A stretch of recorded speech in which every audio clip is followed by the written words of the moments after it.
Hi guys, just with the kids. We're about to go head over to the mall to finish our Christmas shopping. But I want to talk to you guys about something that's been sitting on my chest since yesterday.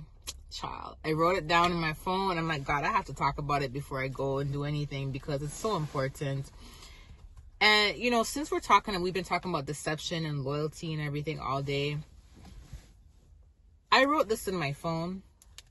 And when God brought this to my attention, like, I even teared up because I'm just like, this is so real. And I want to say something. God gives us all free will. You know what I mean? He does. And he gives us free will because he loves us, and he gives us free will so we can learn from our mistakes. We can learn and we can grow from our mistakes. Then that way we know the difference between good and bad, right and wrong. And that's how we learn. We learn from experiences, right? And oftentimes, a lot of times when we go through stuff, we get upset at God for how someone else treats us. We get upset at God for how someone else treats us, And just yesterday, when I was talking to God about the loyalty, remember when I told you guys how we're so quick to be loyal to people who consistently deceive us, but we have a hard time giving God full loyalty, and God has never deceived us, right? Oftentimes we go to God and we go to God upset and we say, God, how could you let that person hurt me? How could you let that person do this to me? How could you let that person do that to me?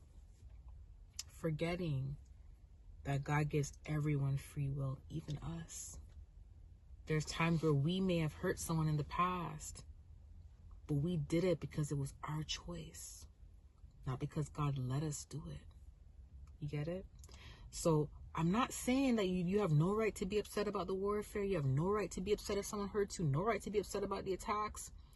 But as his children, we have to be careful of the things we say to God, because when we say, God, how could you let someone do it? It's basically saying, God, you're responsible for that person's actions. And you know what that reminded me of? When we were children. Imagine being a child and your mother or father blaming you for what your brother and sister did. How could you let your brother do that? How could you let your sister do that? You get what I'm saying? And when we would be the scapegoat. Remember when we were scapegoats? We were the scapegoats. We took the blame for everybody's sin, everybody's wrongs. We were always blamed for it. And even though God is powerful, he can stop all things. He still has to give everyone equality when it comes to free will. Now, he won't let someone do something to a certain extent, but this is why the obstacles that we face, why it is a part of our plan, why it is according to his will, and why it's a part of his will for our lives. This is why when people hurt us, he prepares a table in the presence of our enemies. Because God can't control someone else's decision to do something. God can only tell them they're wrong. God can correct them and convict them.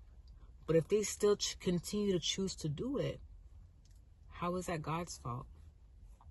You get what I'm saying? The only thing God can do now is he can help the outcome of the situation. This is where prayer comes in. This is where we pray. This is where we ask God for vindication, justice. And he vindicates us with our lives, with healing, with our wisdom. He vindicates us by blessing us, helping us, right? Sometimes, yes, the enemy will dig a pit and fall in their own pit. And yes, God may have something to do with that. But let me tell you something.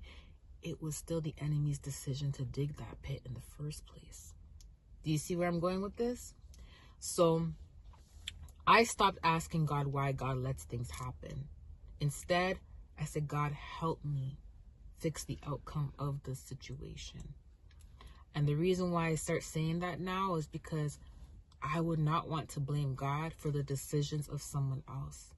Because God may have convicted that person and may have warned that person, and that person still could have went up against God.